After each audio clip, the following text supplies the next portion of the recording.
I'm John Burt. I was the project manager for a Heritage Lottery Fund project to extensively restore and conserve this 12th century Myndtown Church.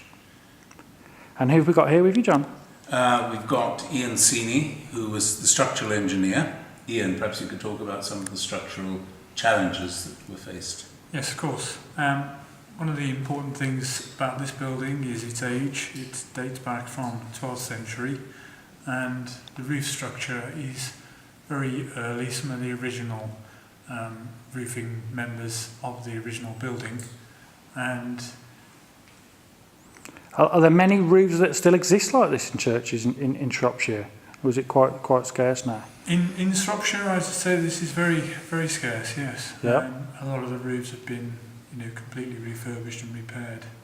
So I guess one of the things is a lot of churches over the years, they get altered so much, and this is, as we see it today, is fairly much how it would have been back when it was built? Yeah, yes. What is the history of the building? Who was it built by? Was it? Well, I would think it was probably built by farmers for farmers. It's a very simple structure. Yeah. We even found mud mortar in certain parts of the building. So I always like to think of it as a church built by farmers for farmers. Yeah. But nevertheless, it's been here for some 900 years. Is it still available to use as a church? Oh, yes. Weddings? It's always been used as a church. There are 11 services a year. Yeah.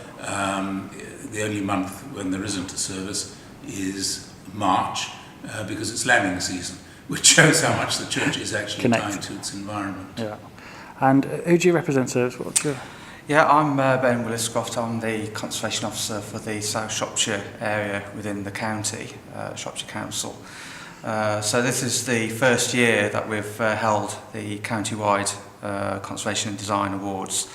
So this has definitely set the bar high in terms of this fantastic project. The purpose of the awards essentially is to basically raise the bar and standard of design projects and also with other conservation projects. The success of this project, I think, is very much the fact that it's demonstrated fantastic level of craftsmanship, and also the fact that the repairs are done in such a way that they're very subtle, so you can't obviously see the repairs that have taken place. So it's a fantastic, well executed project. So some of the things that has happened, it's been a total overhaul on the roof, as you mentioned there, and also inside, outside skimming work, and I believe one of the walls was bowing as well, so had to be some structural work. Yeah. So Ian, this wall just here on our left is one of the walls that was leaning out there. I don't know if you can pick that up on the video. So just talk us through some of the technical difficulties with that. Okay, so the gable wall had lost its restraint to both of the flanking walls on the north and the south elevation, so we had to do quite a lot of tying back to the roof structure when after we'd stripped the roof and were repairing it. All the ties are built into the head of the wall quite deeply so that they provide a good anchor into the new roof structure.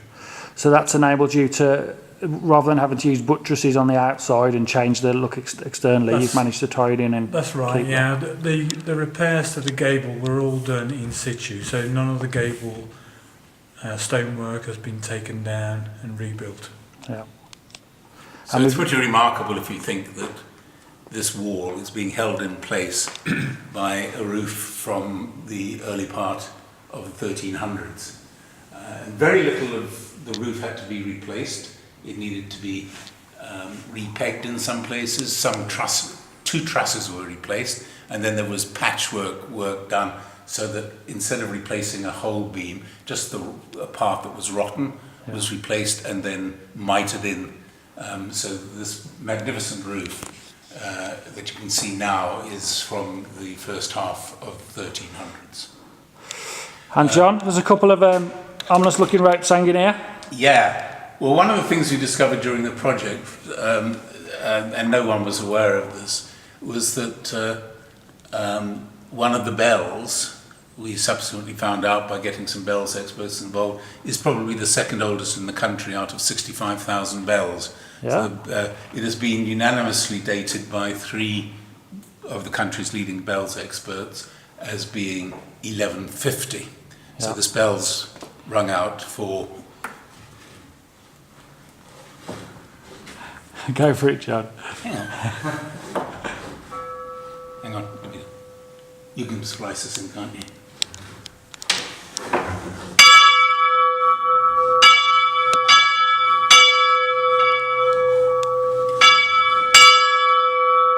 So that's been calling people to church since 1150, thereabouts. Correct. Yeah.